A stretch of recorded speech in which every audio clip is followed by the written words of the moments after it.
नमस्कार किसान साथियों, आप देख रहे हैं ये प्याज की फसल। ये प्याज की फसल करीब 40 से 45 दिन के लगभग हो गई है और इस समय बल्ब बनने की शुरुआत होती है।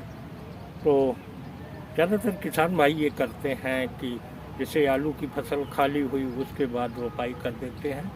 उसमें अन्य पोषक तत्व जैसे माइक्रोन्यूट्रिएंट्स हैं और नाइट्रोजन फास्फोरस है, ये नहीं दे पाते हैं। तो ये न देने की वजह से फसल उतनी अच्छी ग्रोथ नहीं करती है। जब आप रोपाई करें उस समय फसलों को माइक्रोन्यूट्रिएंट्स की ज़रूरत होती है उनके बढ़वार के लिए, उनकी अच्छी पैदावार के लिए। तो ये पोषक तत्व देना आवश्यक है, क्योंकि ज़्यादातर किसान भाई ये करते हैं कि हमने तो आलू की फसल में दे रखी थी, अब हमें इस फसल के लिए क्या ज़रूरत है। लेकिन जो आप अगली फसल में बुआई के समय डाल देते हैं वो 50-60 दिन के अंदर जो फसल बोई गई होती है उसको अवशोषित कर लेते हैं तथा ज़मीन में वो सारे माइक्रोब्स नहीं रहे हैं जो उसको डाइवर्ट करके आपकी फसल को उपलब्ध कराते रहें और ये ज़मीन के अंदर फिक्स हो जाते हैं।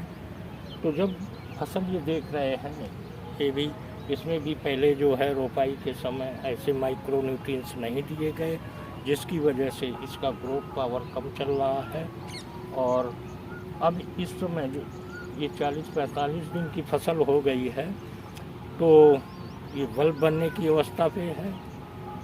तो जिन किसान भाइयों की फसल 40-45 दिन की स्टेज पे हो तो फसल को फिर से उनको बढ़वार के लिए उनको माइक्रोन्यूट्रिएंट्स की आवश्यकता होती है।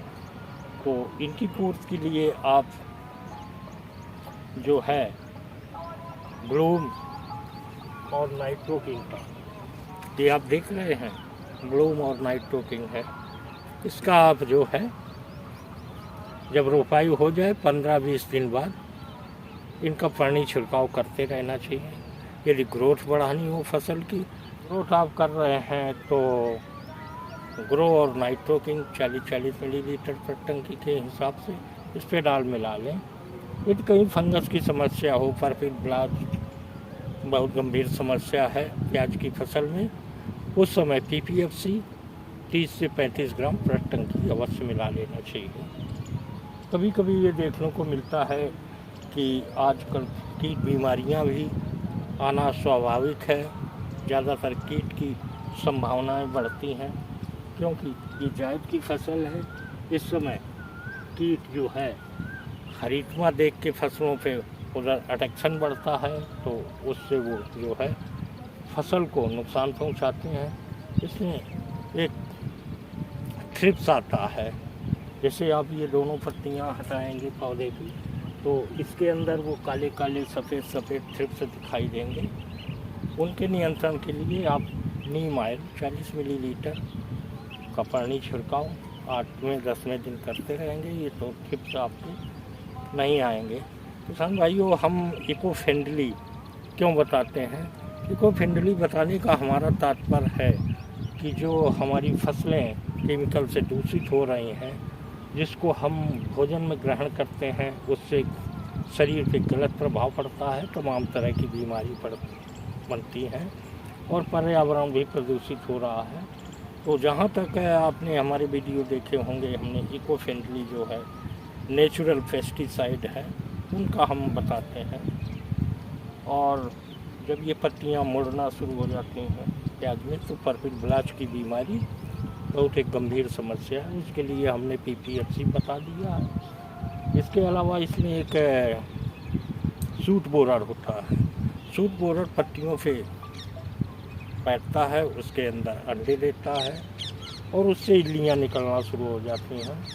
तो उन इल्लियों के नियंत्रण के लिए आप पेस्टोहिट का इस्तेमाल कर सकते हैं, वो भी 30-35 ml प्रति टंकी के हिसाब से, और इस पर डाल दें अवश्य मिला लें। जहाँ तक बात है कि अग्रिम नियंत्रण की, तो जब आप नीम ऑयल का 40 ml प्रति मिलीलीटर प्रति टंकी के हिसाब से आप पानी छिड़काव करते रहेंगे तो ये कीट आपकी फसल पे नहीं आएंगे, क्योंकि इस नीम ऑयल में 60 तरह की मारक क्षमता है, वो भी पॉइजनिंग डिटोरेंट है।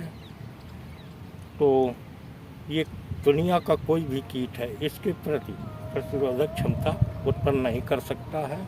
तो जैसा कि आप देख रहे हैं, इसमें पानी छिड़काव हो रहा है ग्रोथ बढ़ाने के लिए, और इनमें ब्लूम और नाइट्रोकिंग, स्पेडाल और पेस्टोहिट का पानी छिड़काव हो रहा है।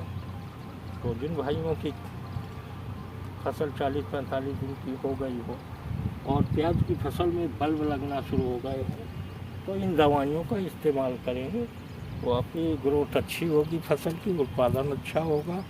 और ध्यान रहे, जब कभी आप प्याज रोपित करें उस समय माइक्रोन्यूट्रिएंट्स यानी मल्टी कल्चर घूम पावर के नाम से आता है, उसको ज़मीन में अवश्य मिला लें। और ये कम मात्रा में आपके खेत में करीब 8-10 किलोग्राम प्रति एकड़ के हिसाब से इसकी जो है डोज है उसका इस्तेमाल करें। तो देख रहे हैं आप, पानी छिड़काव हो रहा है इन ऑर्गेनिक दवाओं का।